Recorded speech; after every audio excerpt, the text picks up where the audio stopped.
यह सीडीपी बाल विकास व शिक्षा शास्त्र के टॉप 500 प्रश्नों की सीरीज का 9वां वीडियो है। इसके पहले 8 वीडियो अपलोड कर दिए गए हैं, उसका लिंक आपको डिस्क्रिप्शन में मिल जाएगा या आप प्लेलिस्ट में जाकर देख सकते हैं। इसी प्रकार हिंदी टॉप 1000 प्रश्नों की सीरीज तथा पर्यावरण टॉप 500 प्रश्नों की सीरीज का वीडियो कई पार्ट में डाला गया है, आप प्लेलिस्ट में जाकर देख सकते हैं। यदि वीडियो पसंद आए तो लाइक करें, इस चैनल पर नए हो तो चैनल को सब्सक्राइब कर लें। किसी भी प्रकार का प्रश्न या सुझाव आप कमेंट बॉक्स में दे सकते हैं। आइए अब शुरू करते हैं।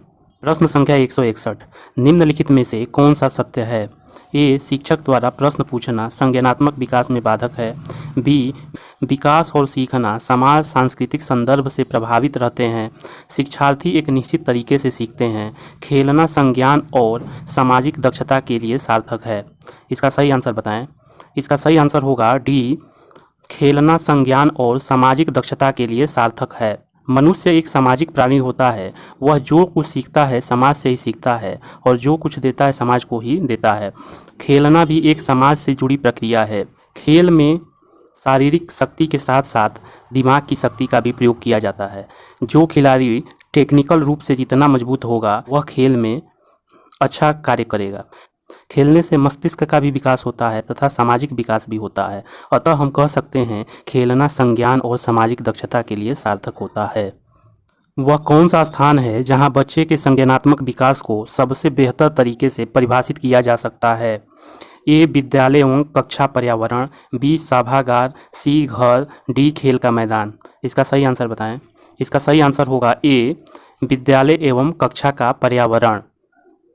विद्यालय एवं कक्षा के पर्यावरण के द्वारा बच्चे के संज्ञानात्मक तथा ज्ञान से संबंधित विकास को बेहतर तरीके से परिभाषित किया जा सकता है, क्योंकि विद्यालय एवं कक्षा पर्यावरण ही एक ऐसा स्थान है जहां की शिक्षार्थी को ज्ञान संबंधित आवश्यकताओं और उसकी समस्याओं का निदान किया जा सकता है। प्राथमिक विद्यालय के बच्चे उस वातावरण में सबसे बेहतर ढंग से सीखेंगे ए, जहां उनकी संवेगात्मक आवश्यकताओं की पूर्ति होती है और वे अनुभव करते हैं कि वह महत्वपूर्ण है। जहां शिक्षक एकाधिकारवादी है और स्पष्ट आदेश देता है कि क्या किया जाना चाहिए।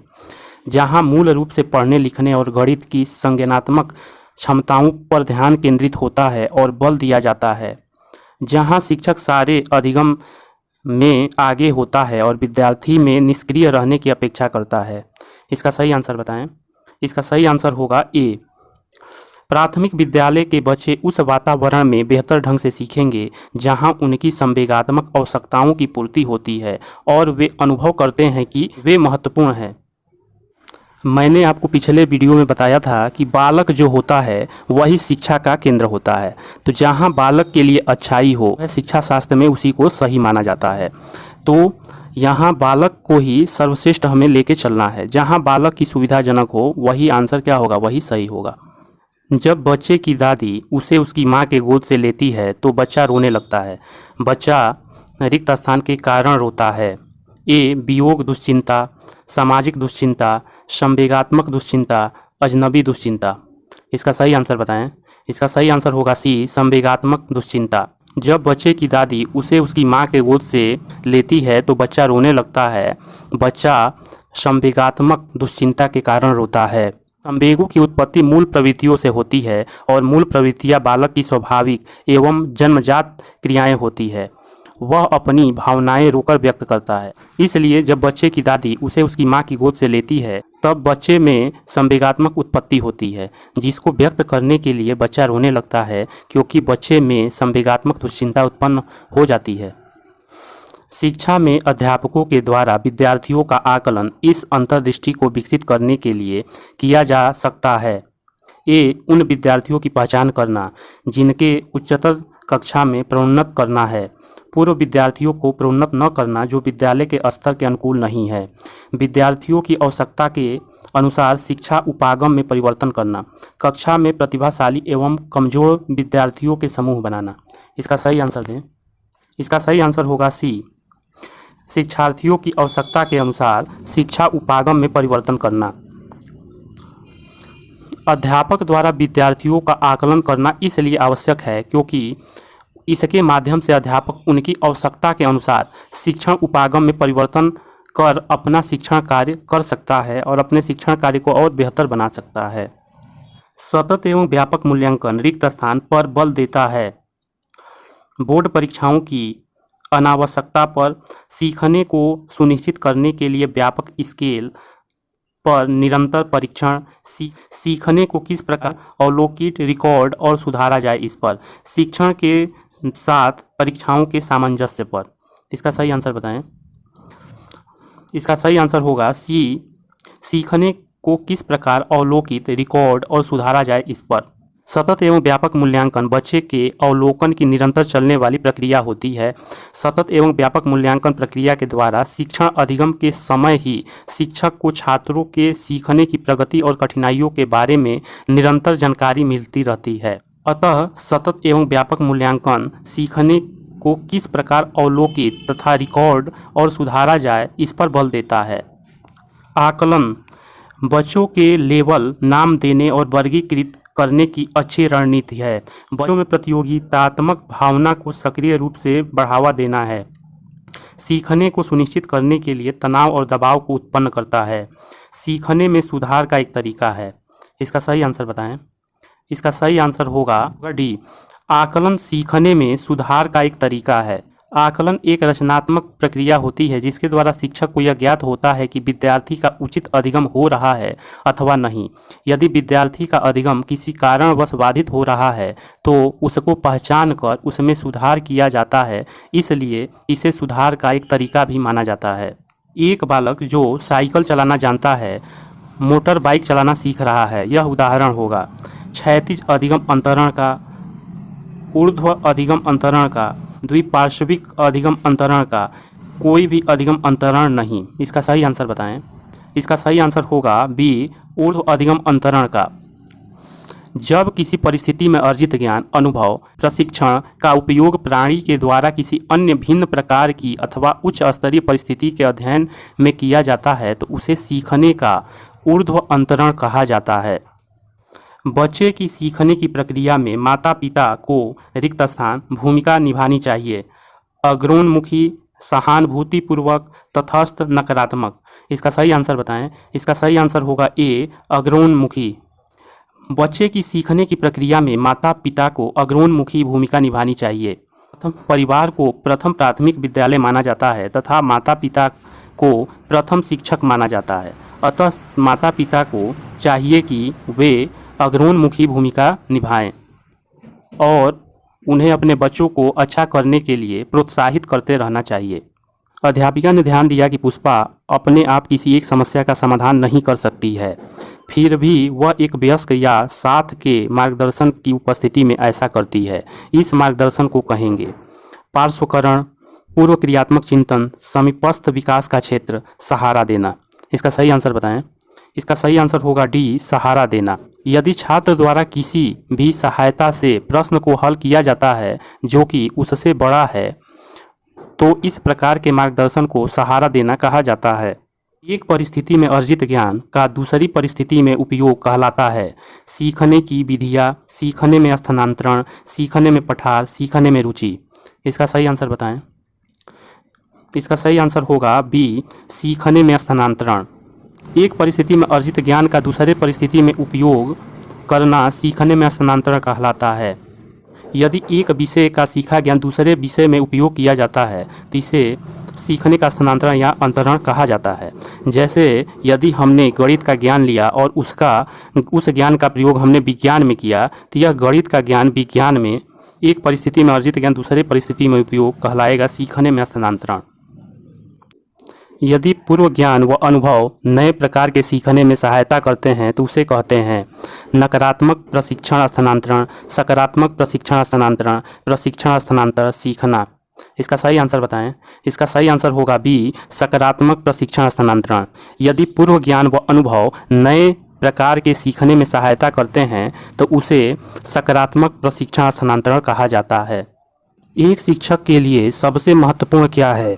ए, कक्षा में अनुशासन बनाए रखना, बी, कक्षा में समयानुवर्ती होना, विद्यार्थियों की कठिनाइयों को दूर करना, एक सुवक्ता होना। इसका सही आंसर बताएं। इसका सही आंसर होगा सी, एक शिक्षक के लिए सबसे महत्वपूर्ण होता है कि विद्यार्थियों की कठिनाइयों को दूर करना। यह सबसे महत्वपूर्ण है। शिक्षा का मुख्य केंद्र बालक होता है। बालक की जितनी कठिनाइयाँ है, बालक की सहायता करना, कठिनाइयों को दूर करना, यही एक शिक्षक का मूल धर्म है। यही उसका कार्य है शिक्षक का, कि विद्यार्थियों कठिनाइयों को दूर करना। बच्चों की त्रुटियों के बारे में निम्नलिखित में से कौन सा कथन सत्य है?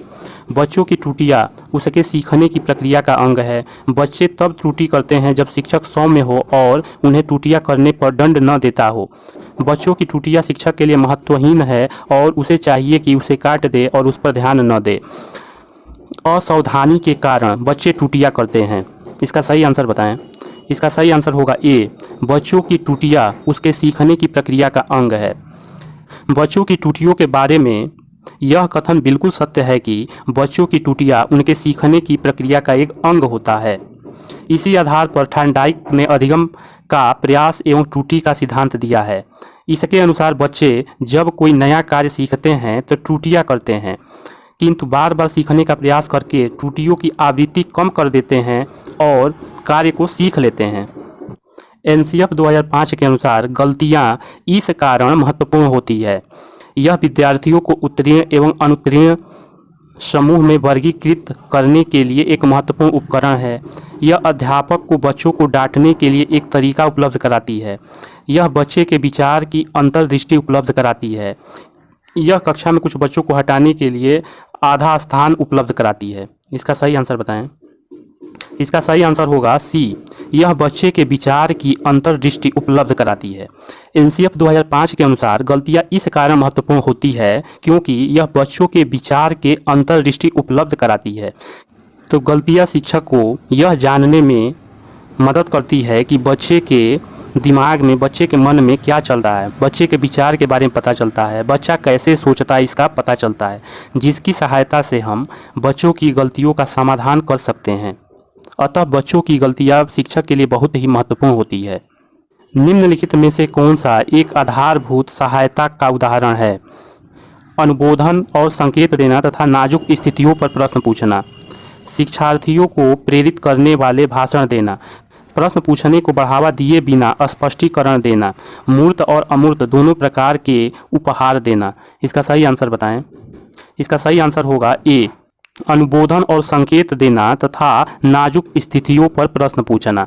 अनुबोधन तथा संकेत देने से तथा नाजुक स्थितियों पर प्रश्न पूछकर छात्रों की कठिनाइयों का समाधान किया जा सकता है तथा आधारभूत सहायता की जा सकती है, जो आदर्श शिक्षण के लिए अत्यंत महत्वपूर्ण होता है।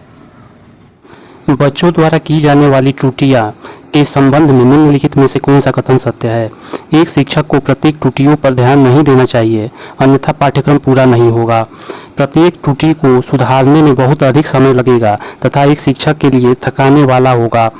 स्वयं बच्चों द्वारा त्रुटियों को सुधारा जा सकता है, इसलिए शिक्षक को तुरंत ही नहीं सुधारना चाहिए। यदि एक शिक्षक कक्ष में सभी बच्चों की त्रुटियों को सुधारने योग्य नहीं है तो यह संकेत करता है कि शिक्षक शिक्षा की व्यवस्था असफल है। इसका सही आंसर बताएं। इसका सही आंसर होगा डी, यदि एक शिक्षक कक्ष में सभी बच्चों की त्रुटियों को सुधारने योग्य नहीं है तो यह संकेत करता है कि शिक्षक शिक्षा की व्यवस्था असफल है। शिक्षण अधिगम प्रक्रिया बच्चों के व्यवहार में सकारात्मक परिवर्तन तथा परिमार्जन के लिए संचालित की जाती है।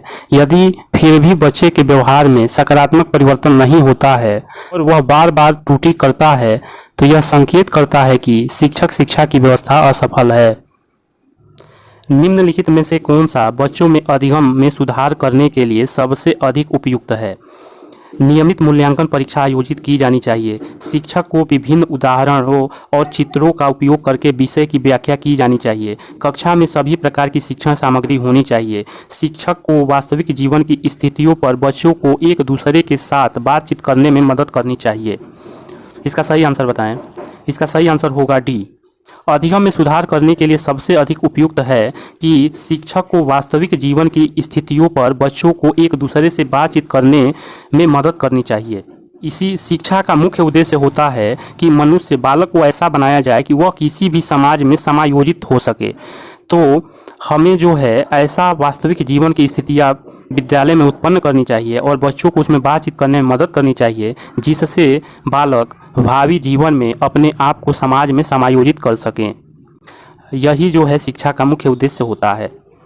मूल्यांकन को शिक्षण अधिगम प्रक्रिया का एक भाग होना चाहिए।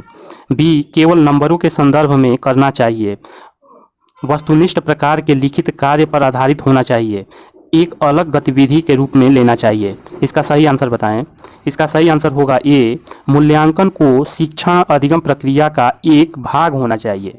मूल्यांकन एक सतत प्रक्रिया होती है तथा यह शिक्षण अधिगम प्रक्रिया का एक अभिन्न अंग भी होता है। सतत का अर्थ होता है जो लगातार चलने वाली प्रक्रिया से। इसका अर्थ होता है कि आकलन को शिक्षण अधिगम प्रक्रिया में एक नियमित गतिविधि बनाना। सतत मूल्यांकन से छात्रों के प्रदर्शन को औपचारिक तथा अनौपचारिक तरीके से आंका जाता है। इसलिए मूल्यांकन को शिक्षण अधिगम प्रक्रिया का एक भाग होना चाहिए। बच्चे चिंतन में वयस्कों की भांति होते हैं और ज्यों ज्यों वे बड़े होते हैं उनके चिंतन में गुणात्मक वृद्धि होती है। खाली बर्तन के समान होते हैं जिसमें बड़ों के द्वारा दिया गया ज्ञान भरा जाता है। निष्क्रिय जीव होते हैं जो प्रदत्त सूचना को ज्यों का त्यों प्रतिलिपि के रूप में प्रस्तुत कर देते हैं। जिज्ञासु प्राणी होते हैं जो अपने चारों ओर के जगत को खोजने के लिए अपने ही तर्कों और क्षमताओं का उपयोग करते हैं। इसका सही आंसर बताएं। इसका सही आंसर होगा डी, बच्चे जिज्ञासु प्राणी होते हैं जो अपने चारों ओर के जगत को खोजने के लिए अपने ही तर्कों और क्षमताओं का उपयोग करते हैं। जैसे जैसे वे बड़े होते हैं वैसे वैसे उनका दृष्टिकोण भी व्यापक होते जाता है और अपने आसपास के घटनाओं से हटकर अमूर्त संकल्पनाओं का निर्माण करने के लिए प्रयास करने लगते हैं। यदि यह वीडियो पसंद आया है तो लाइक करें। यदि आप चैनल पर नए हैं तो चैनल को सब्सक्राइब कर लें। वीडियो देखने के लिए आपका बहुत बहुत धन्यवाद। Thank you.